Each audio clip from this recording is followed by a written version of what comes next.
আমরা যে এখানে কথা বলছি, তোমরা যে ওখানে বসে আছো, তার মানে কি এটা মিনিং করে যে আমরা তোমাদের থেকে মেধাবী?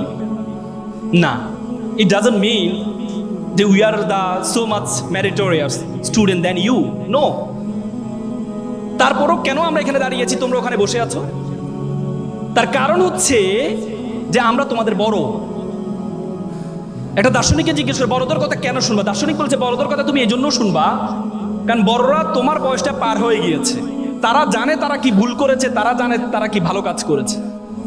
এই জন্য বড়দের, তোমরা যদি এখন ইন্টারের কাউকে পরামর্শ দিতে চাও, খুব চমৎকার পরামর্শ দিতে পারবা, কিন্তু যখন ইন্টারে থাকতা তখন কিন্তু তোমাদের মাথায় সেটা ঢুকে নাই, ঠিক না? তার মানে এজন্য সে সাহস থেকে তোমাদেরকে কয়েকটি কথা বলবো। ঢাকা বিশ্ববিদ্যালয়ের বেশিরভাগ শিক্ষার্থী তার মনের সাবজেক্টে পড়ে না। কেউ যদি ইকোনমিক্সে পড়ে বা লতে পড়ে, তারা জিজ্ঞেস করে যে ভাইয়া তুমি কি লতে পড়তে চাইছিলা?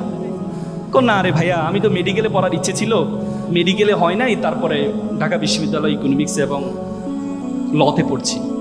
আবার তুমি যদি একটা হিস্ট্রি স্টুডেন্ট বা অ্যারাবিকে তাকে জিজ্ঞেস করে ভাইয়া তুমি কি হিস্ট্রিতে পড়তে চাইছিলা, রাষ্ট্রবিজ্ঞানে পড়তে চাইছিলা?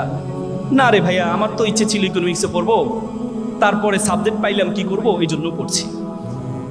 তার মানে আমাদের বিশ্ববিদ্যালয়ের শিক্ষার্থীদের মন মানসিকতায় আমরা কখনো যে সাবজেক্টটা পড়ছি সেটা প্যাশনেট হয়ে পড়তে পারছি না।